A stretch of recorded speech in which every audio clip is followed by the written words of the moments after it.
There are some things that happened on Capitol Hill today that I need to show you.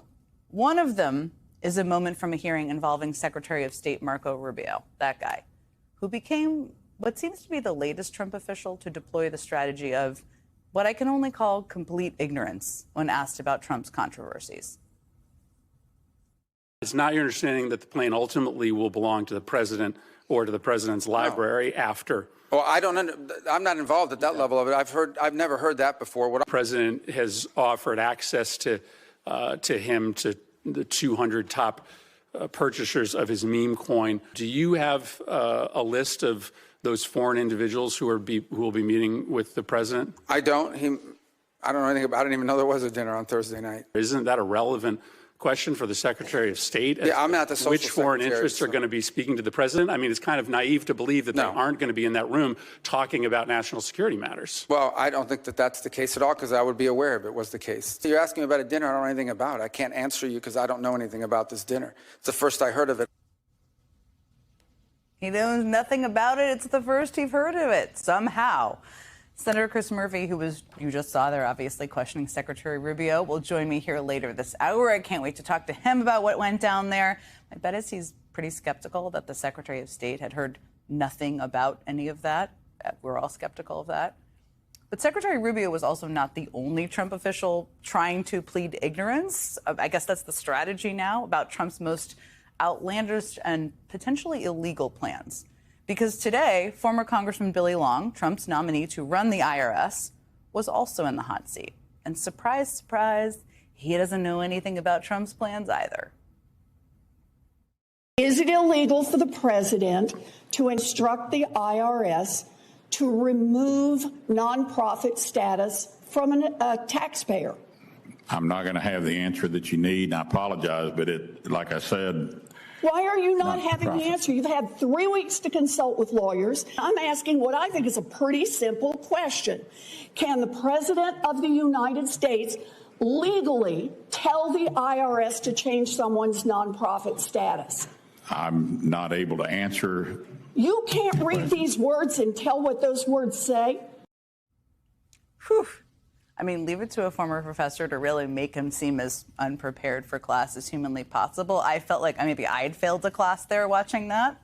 But Senator Warren is also going to join me tonight to discuss that hearing, a whole lot more, including the middle of the night vote that is apparently happening on the big, beautiful bill.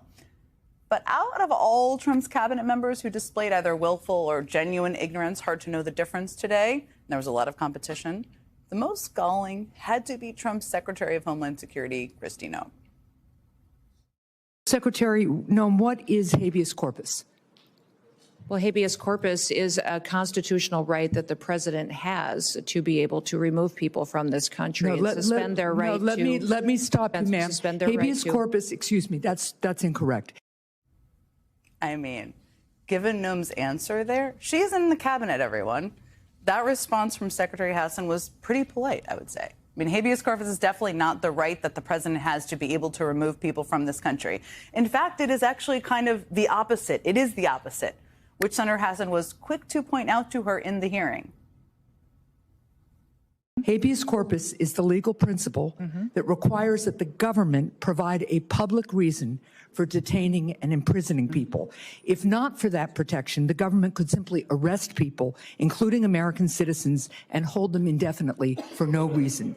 Habeas corpus is the foundational right that separates free societies like America from police states like North Korea.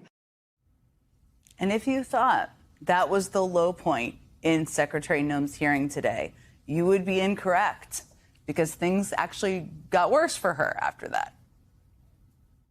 Do you know what section of the Constitution the suspension clause of habeas corpus is in? I do not. No. Do you know which article it is in? No, I do not, sir. Okay. So it's pretty clear that Secretary Noem does not really know much at all about the fundamental right to due process in this country. It's a pretty important right.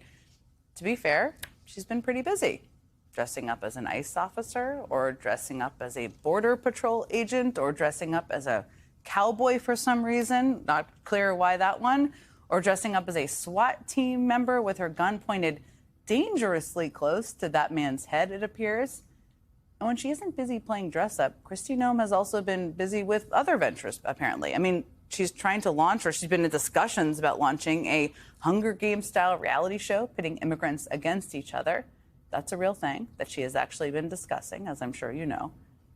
But what that all tells us is that all of this dress up playing as various law enforcement officials and dreaming up cruel reality TV shows is maybe what Kristi Noem thinks her job is. And what those answers in that hearing I played tell us is that she's obviously way out of her depth on issues that the DHS secretary should have some understanding of, or a great deal of understanding of, to be honest.